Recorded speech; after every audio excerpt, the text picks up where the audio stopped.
Subscribe করুন এডি চ্যানেলটিকে, তারপর বেল আইকনটিকে প্রেস করুন সবার আগে লেটেস্ট ভিডিও আপডেটগুলো পাওয়ার জন্য।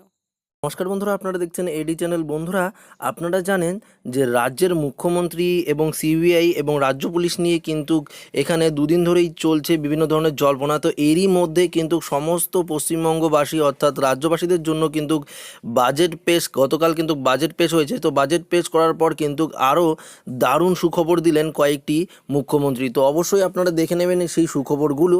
তো সুখবরগুলো জানার আগে ছোট্ট মোট্ট একটি রিকোয়েস্ট আপনাদের কাছে, যারা এখনও আমাদের এই চ্যানেলটিকে সাবস্ক্রাইব করেননি অতি অবশ্যই চ্যানেলটিকে সাবস্ক্রাইব করবেন এবং পাশে দেওয়া বেল আইকনটিকে অবশ্যই প্রেস করবেন। তো আসুন বন্ধুরা, দেখে নেব মুখ্যমন্ত্রীর দেওয়া দারুণ সেই সুখবরগুলো।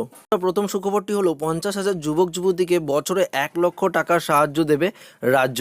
হ্যাঁ বন্ধুরা, একদম সঠিক শুনেছেন যে বাজেট পেশ হওয়ার পর কিন্তু এটি একটি দারুণ সুখবর। এখানে দেখুন মমতা ব্যানার্জির মুখ্যমন্ত্রীর। তো বেকার যুবক যুবতীদের স্বনির্ভর প্রকল্পের মাধ্যমে কর্মসংস্থানের ব্যবস্থা করতে আরও উদ্যোগী হলো রাজ্য সরকার। সোমবার বিধানসভায় পেশ হওয়া রাজ্য বাজেট অর্থমন্ত্রী অমিত মিত্র নতুন একটি স্বনির্ভর প্রকল্প ঘোষণা করেছেন। এতে প্রতি বছর 50,000 জনকে এককালীন 1 লক্ষ টাকা করে আর্থিক সাহায্য দেওয়া হবে। তো বছর বছর কিন্তু এক্ষেত্রে দেওয়া হবে। বাজেটে সরকারি দপ্তরের চুক্তিভিত্তিক এখানে দেখুন নিযুক্ত গ্রুপ সি এবং গ্রুপ ডি শ্রেণীর কর্মীদের ভাতাও ফেব্রুয়ারি মাস থেকে 2,000 টাকা করে বৃদ্ধি করা হয়েছে। চুক্তিতে নিযুক্ত ডেটা এন্ট্রি অপারেটর সহ এখানে দেখুন তথ্য প্রযুক্তি কর্মীদের ভাতাও কিন্তু 1,000 টাকা করে বাড়ানো হয়েছে। তো বন্ধুরা দেখতে পাচ্ছেন, যারা এখানে এককালীন পাবেন এখানে 1 লক্ষ টাকা করে। এখানে যে স্বর্ণ জয়ন্তী যারা স্বনির্ভর প্রকল্পের মাধ্যমে যুক্ত রয়েছেন বেকার যুবক যুবতীরা, তারা কিন্তু এখানে কিন্তু এককালীন 1 লক্ষ টাকা করে পাবে এবং যারা চুক্তিভিত্তিক এখানে রয়েছে চুক্তিভিত্তিকভাবে কাজ করে তারাও কিন্তু পাবে 2,000 টাকা করে, তাদের ভাতাও কিন্তু বৃদ্ধি করা হয়েছে। তো বন্ধুরা আসবো এবার 2 নম্বর আপডেটটি। তো 2 নম্বর আপডেটটি দেখার আগে অবশ্যই ভিডিওটিকে একটি লাইক করবেন এবং আপনাদের বন্ধুবান্ধব সবাইকে শেয়ার করে জানিয়ে দেবেন। তো আসুন বন্ধুরা জেনে নেব দ্বিতীয় আপডেটটি। তো বন্ধুরা দ্বিতীয় আপডেট দেখছেন যে বেতন পেনশন খাতে যে এখানে দেখুন যে 4,726 কোটি বৃদ্ধি বাজেট, পে কমিশন লাগু হওয়া নিয়ে মিশ্র প্রতিক্রিয়া কর্মচারী মহলে। তো বন্ধুরা আপনারা দেখতে পাচ্ছেন, দেখে নিন এখানে কি বলেছে রাজ্য সরকারি কর্মীদের জন্য সুখবর। তো বন্ধুরা রাজ্য সরকারি যারা কর্মীরা রয়েছেন তাদের জন্য সুখবর। সোমবার বিধানসভায় 2019-20 অর্থবর্ষের জন্য পেশ হওয়া রাজ্য বাজেট বেতন পে কমিশন খাতে ব্যয় বরাদ্দ 1 লাফে প্রায় 4,726 কোটি টাকা বৃদ্ধির প্রস্তাব দাবি করা হয়েছে। তো রাজ্য সরকারি কর্মীদের জন্য কিন্তু এখানে পে কমিশন লাগু হয়েছে, অবশ্যই কিন্তু তাদের জন্য এখানে 4,726 কোটি টাকা বরাদ্দ করা হয়েছে।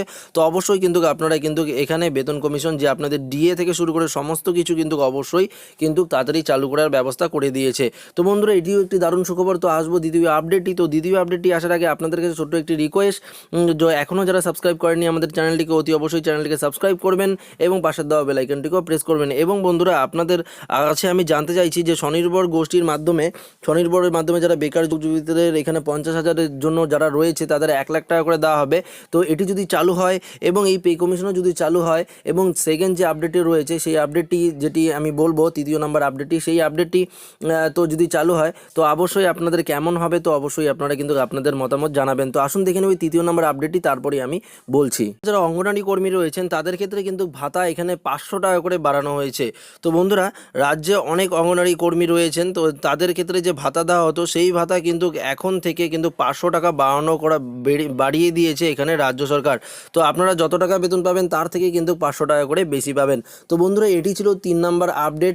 তো এই 3টি আপডেট আপনাদের কেমন লাগলো এবং আপনাদের মতামত অবশ্যই কিন্তু আপনারা কমেন্টে জানাবেন। এবং বন্ধুরা যদি ভিডিওটিকে ভালো লাগে অবশ্যই একটি লাইক করবেন এবং আপনাদের বন্ধুবান্ধব সবাইকে শেয়ার করে জানিয়ে দেবেন। তো ধন্যবাদ বন্ধুরা এই ভিডিওটিকে প্রথম থেকে শেষ পর্যন্ত মনোযোগ সহকারে দেখার জন্য।